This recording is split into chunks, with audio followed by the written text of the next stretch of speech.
They were a Democrat and an independent. What's an independent? Somebody who didn't register in a primary. Could be two Democrats. Now, it's supposed to be a DNR, right? At all times. Handling the ballots, right? You witness each time. Well, in Cuyahoga County, because they're short-handed, Lord knows. It's no wonder there were whole precincts that came back with not one vote for Mr. Romney. I find that hard to believe because, you know, the elderly, they even, you know, some of us don't look and you make a mistake on a ballot. Not even a mistake for Mr. Romney in a whole precinct? Come on. So that's suspicious in and of itself. So, let's take a look at this. What's happening now? Well, Mr. Obama is bringing a lot of refugees into this country. He just announced with Secretary of State John Kerry that they want to bring in 200,000 Syrian refugees. Where do you think they're going to end up? Battleground states like Ohio. Did you know I talked to Congressman Jim Jordan? You all know Congressman Jim Jordan, our good conservative friend in Congress, and our folks down to Columbus. None of them know what the administration is doing. Who brings us refugees from other countries? How is that done?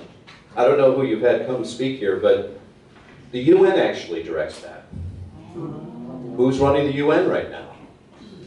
Muslim-dominated countries. They dominate the membership of the UN and a lot of those officials. Now, why can't we get Iraqi Christians who have been abandoned up there in Kurdish territory?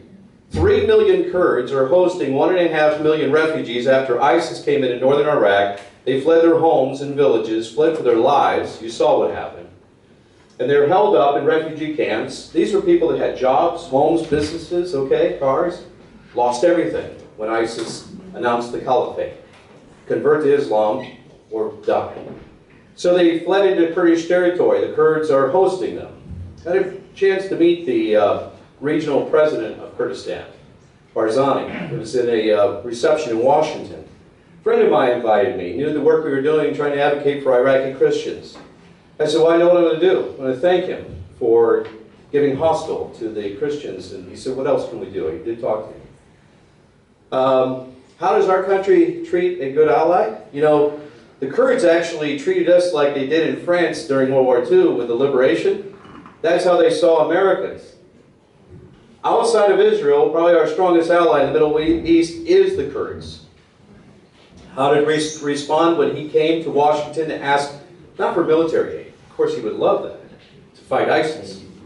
Okay? The Peshmerga fighters are fierce, and they could have done a blow to ISIS, but they didn't give him that. He was just asking for humanitarian aid because 3 million Kurds were hosting 1.5 million refugees. Sat down with the administration. How did they answer in kind? Let's see. Turkey enters the conflict and bombs the Kurds. There's your answer. Makes you a little bit shameful at times, doesn't it? It's like, my God, what is my country doing? What are we doing to our allies? The people that look to us for help. And are wanting to work with us. So these Christians have been trying to get visa process, have been trying to get refugee status. Now, I know this gentleman over here is running for the Senate, but to his credit, don't agree with everything with Mr. Portman, that's for sure. And we're on record as that. But he was advocating for them and trying to get letters in Senate and the administration to start visa processing to get these people out of Kurdish territory. They want to come to the United States. They have family members here. We held a briefing in Columbus. So I met this young Iraqi Christian girl who became a U.S. citizen. I actually registered her to vote. Met her father, met her family. Then when all this broke, asked them to come on my radio program to talk about it. They were getting more information by way of cell phone talking to family members than the senator was getting in briefings in Washington. So we got a closed-door meeting together, and he heard from them with a lot of tears. And this was when it was all breaking a year ago, August. And this little gal, Zena Aziz, is her name, and he said, well, do you think they can get some folks together? I said, we'll see. She filled the room. There's a whole Chaldean Christian community in Greater Detroit. There's a guy named over there named Joseph Kassab. In over 40 years, he has brought over 40,000 of his countrymen to this country. And Joe is a very great conservative, good man. So they were giving him briefings and all this. As you remember, the president announced airstrikes on ISIS when ISIS was starting to invade Kurdistan. Because little did all of us know, they'd already shut down pretty much the embassy in Iraq, in Baghdad, moved all the personnel up to Erbil, little capital of Kurdistan. And if they had gotten that, it would have been Ghazi all over again. That's why he at least allowed for the airstrikes. But beyond that, they told these people that if you want to apply for a visa to the United States, which is a 7-year process anyways, 7 years. Think about it, they're flooding over our border in the south. These are people looking for asylum for religious persecution because they saw men, women, and children being beheaded for their faith. Told them to go 200 miles through ISIS-controlled territory to Baghdad to apply at the embassy there for a visa. And then Obama shut down the center, not allowing any visa process. You don't hear about this in the news. No, we hear about the Assyrian Muslims. That's what they want to come here. Anybody want Sharia law in your backyard? No. That's right. We want people that love our American way of life. He's not going to let those people come here. So, who is he sending? He's sending and patting the vote for 2016. We already know, and you learned here, that's what you've been doing, that balance and that scale between socialism and capitalism, right, is very narrow. What we hear today, 93 million Americans now working currently. We heard on the other stage the other night what they want to do. We'll give you whatever you want. Just vote for us. How are you going to pay for it? How are you going to pay for it? Tax the rich. That's it. There is no money. We're already $18 trillion in debt. We're broke. And Bernie Sanders' bill for everything he's wanting to promise is an additional $18 trillion. That's the price tag. And CNN isn't going to ask them any of the hard questions the other night, are they?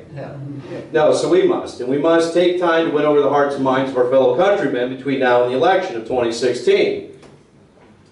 Now let's go back to what we can do to stop voter fraud. Well, the Secretary of State, to his credit, has done some good work. Look further down on your sheet, and he was looking at illegals registering and voting. He did a report on this. Let's see. In March of 2015, more than 436 non-U.S. citizens were found to have been registered to vote in Ohio. 44 of which actually cast a ballot in November 6, 2012 election. Secretary of State provided evidence to the Attorney General for prosecution. You need to ask Mike DeWine how that's going. You know, a few prosecutions here or there really helps, doesn't it? Doesn't it? Yeah. And if it doesn't, just the opposite. Think about it. In a Democratic, if this was a Democratic group and they were encouraging their people to go out there and do whatever and get a couple ballots or whatever, don't worry, it's never pursued.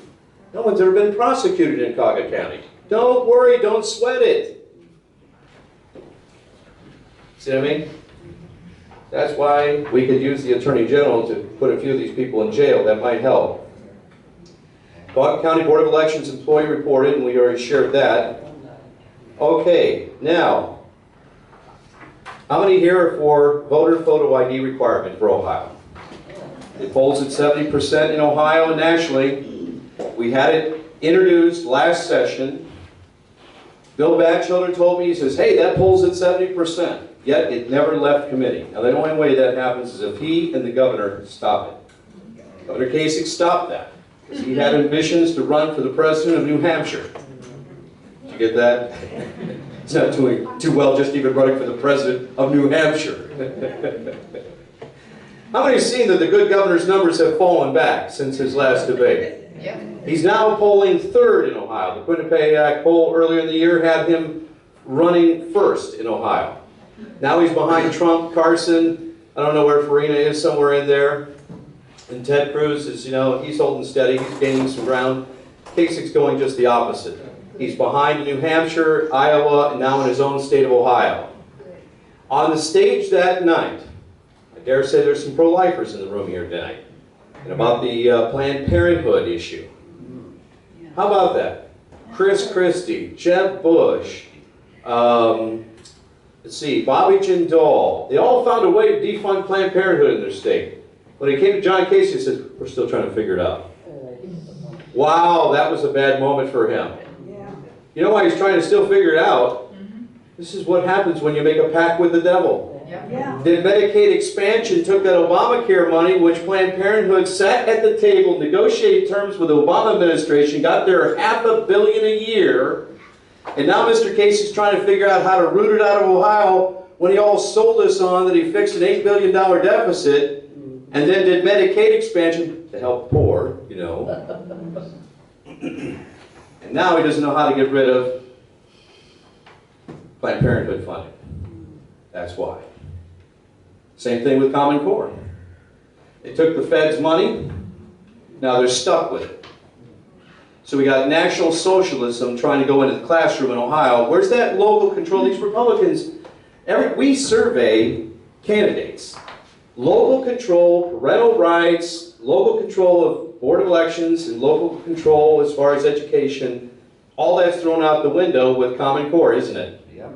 On my radio program this afternoon, I had State Representative Andy Thompson, who's rerun his bill and is still fighting the good fight down there. So we beat up the governor pretty good there today on the program. Got to draw him out on it. Isn't it funny how him and Jeb Bush are falling way back and they both support Common Core? Hello? You see what I mean? You are winning. Think about it. Years past, these establishment types, those moderates, they'd be at the leading of the pack. Not this time. Not this time, exactly. John Boehner failed in his mission of coming in with a majority, and we gave him 5 congressional seats to boot in the battleground state of Ohio. Remember that year? You mean John Bonehead? Yeah, John Boehner, we did. Now, he missed an opportunity. He squandered away great political capital that we elected him to do. And so he's leaving with a job undone. Let's hope we get a speaker that can coalesce, bring the conservatives together and the majority of them and get something done. So I talked this afternoon with someone, I was asking them what they thought of some of the candidates for speaker, so it'd be interesting. I think this guy Webster, now he might not be the best spoken, but as long as he can bring a coalition of conservatives together, that the Freedom Caucus that Jim Jordan leads could be happy with that choice, and we'd be all behind that, and we'd get something done. Folks are beginning to lose faith. How do you control a tyrant in the executive branch? That's what we have, isn't it? Yep. We have a tyrant. He does not pay attention to the Constitution. He does not attend to the Constitution. He's a Muslim. So he is a dictator-in-chief for all intents and purposes. Whatever he wants to do. Now he wants to do an executive order on some kind of gun control. Constantly pushing the envelope. How do you rein that in? Well, Congress can only do so many things. They can control the purse strings, and they didn't do that. They can impeach him too. And then, yes, they can impeach him. But at this point, that's a lot of political capital to spend between now and next year. We have to find other ways to corral the executive branch before we get to 2016 and the end of his term. So that will have to be something that we stay tuned for and that we encourage our congressional members on. They're very frustrated. The process in which they want to get some things done has been concurrent resolution after concurrent resolution. So there's no input by congressional members. I saw this by Jim Renacci. Jim Renacci's down our way. Jim was, he had an idea of what he wanted to do. He's fiscal conservative. I knew that Boehner's, it was up for him about a year ago because Jim stopped supporting him, just over coffee, I could tell. He's no longer supporting Boehner. He was part of that Boehner base in Ohio. And for him to freely converse that, I knew something's not right. You know, this isn't going well for Jim to be this outspoken. And look, he doesn't need the job. That's what's interesting. We talk about Trump doesn't need, he doesn't need a job because he's got, he doesn't need anybody's money. Jim's kind of the same way. He's there for the right reasons. He's got an ideals of things he wants to do. We don't always agree with Jim, but at least he'll sit down and talk with him. straight on. So we can have disagreements. We could talk it out. But there's some things he'd like to see get done. And he's the one who says, look, we have $172 trillion in unfunded liability. $18 trillion in debt. And why did the debt clock stop, by the way? What's up with that? Nobody can give me a clear answer, is that? Does it not growing? I mean, what's going on? So you can't trust this administration for anything. We have no idea what's going on there. Well, how do we go forward? Well, we had the bill, voter photo ID requirement last session. Session ended. We had it reintroduced earlier this year. We had a lobby day in Columbus. State Representative Andy Brenner introduced it. We got 24 co-sponsors that day by the end of the day. It's a very good day. Speaker Rosenberger, basically, he is under the thumb of the Republican establishment because they're calling the shots of what he should do and what he should not do, unfortunately. So John Casey doesn't want voter photo ID requirement, doesn't want the heartbeat bill, the Pastor Protection Act. We'll talk about that in a minute, religious freedom. He's stalling all that because he sees that as tripwire to his political ambitions as a MAGA. Isn't it interesting how the governor hasn't come out against issue 3? The Attorney General came out against issue 3. The Treasurer came out against issue 3. The Secretary of State. All 4 statewide, excluding the governor, came out against issue 3. Now, why is that? Because he wants to be this progressive, you see. He was just licking his chops when we had, how many were at the debate in Cleveland in August? Anybody make it to the debate in Cleveland? We actually had a pastor's policy conference that day, down the road from the convention. I wanted the Republican Party to know, don't even think about it, throwing us under the bus. This was a pastor's gathering. We were able to get funding for it. It was a all-day conference, no charge to the pastors, their wives, and or staff. It was closed to the media. We dealt very seriously with religious liberty issues in the aftermath of the SCOTUS decision on homosexual marriage in June, when they tied that to the 14th Amendment, granting them all civil rights in the homosexual marriage decision. It left a lot of questions for religious institutions, pastors, churches, organizations, Christian people of faith who disagree with that. So, constitutional experts said that day of the decision, states will now have to move by way of statute to protect religious liberties back in their state. Now, you're thinking with me tonight, we all love the Constitution. The Bill of Rights, we have the freedom of religion, no question. But think with me for a minute, Thomas Jefferson.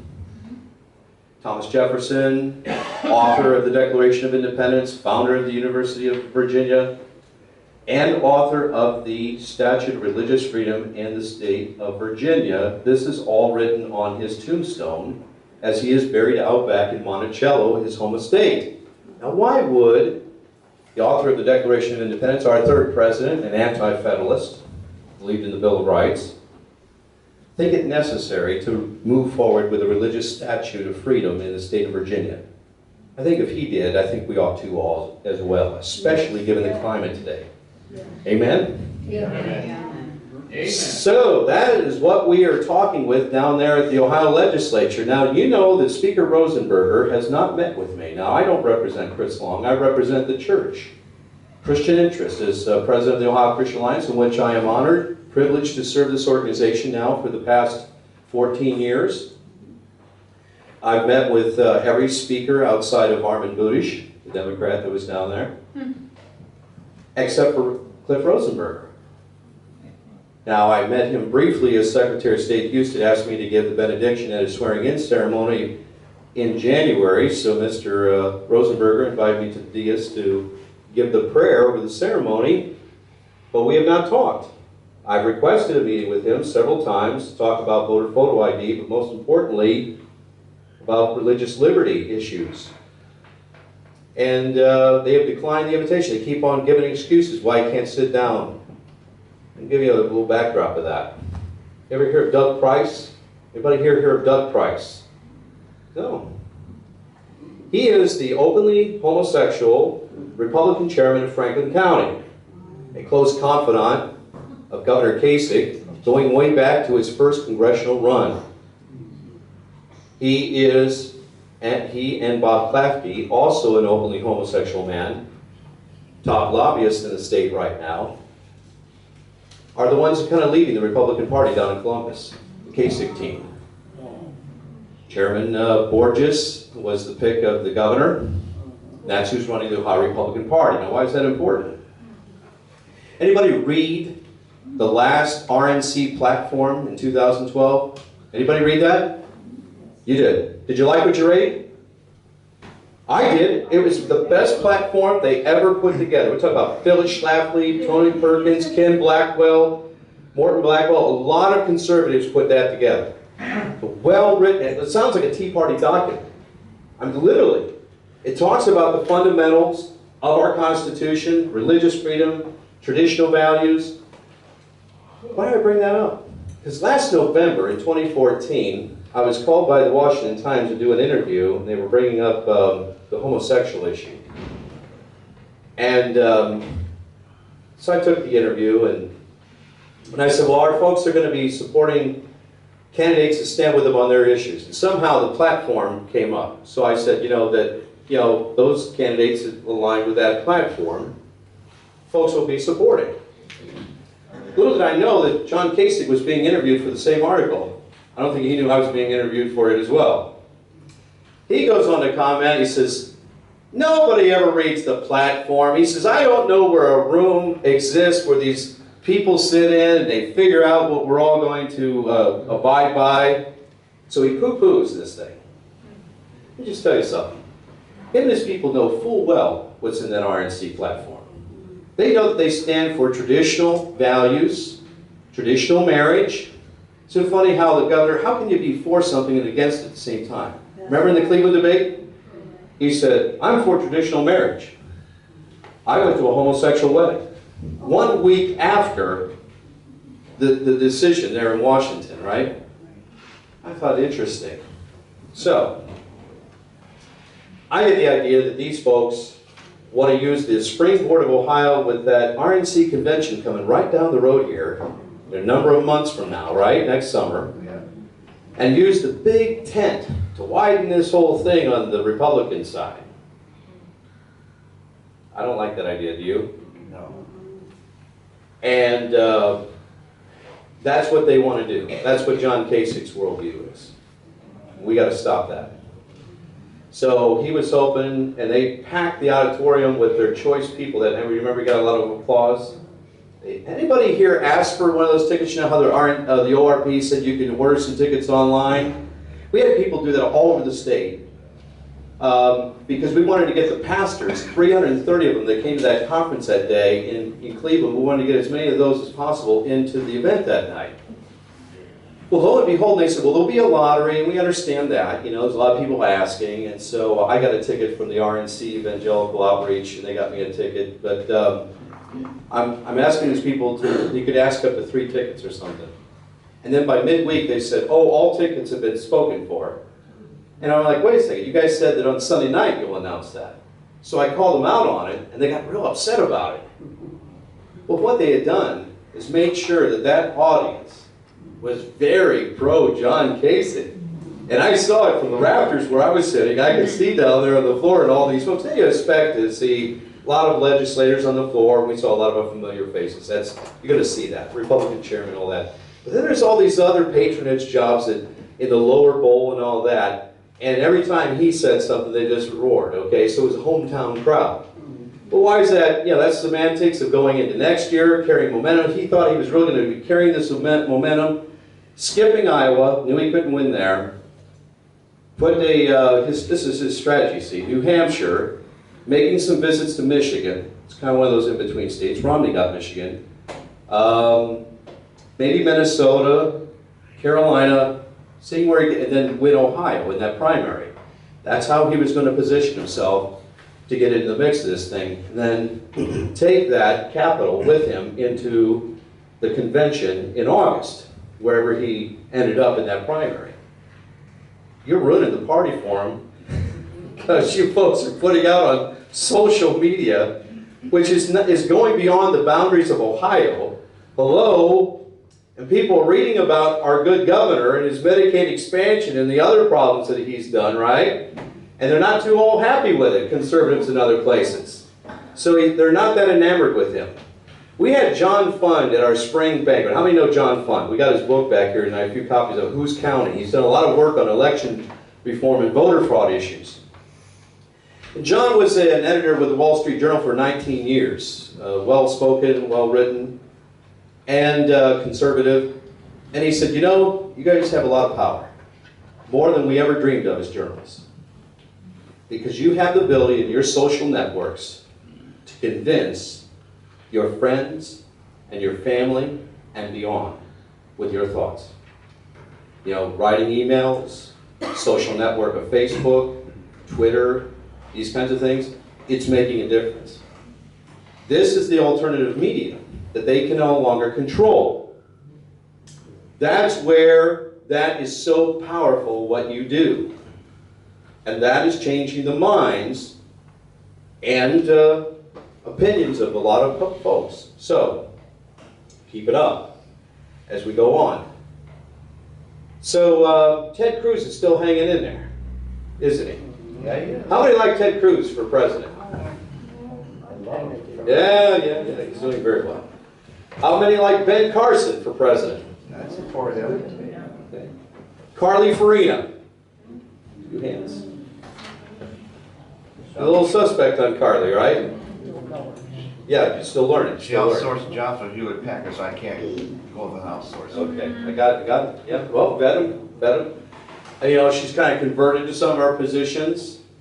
It's not altogether bad. We believe people can convert, right? Just got to make sure it's genuine, right? That's what the pastor wants to know. Politically, we want to know the same thing, don't we? So, who else? Marco Rubio. Oh. There's 3 brave hands for Marco. He's actually coming into the state tomorrow with Josh Mandel. They're going to be over there in coal country and dealing with energy issues, I guess. So, which is a great issue to take on. Obama killed that industry. He has indeed. I've had Mr. Murray on my program, Jim Martin of the 60 Plus Association, Congressman Johnson, others to talk about the EPA regulations and it's how it's decimating the coal industry, which is going to mean higher utility bills for all of us. And you know, Pat Boone is a spokesman for the 60 Plus Association. He's pretty smart.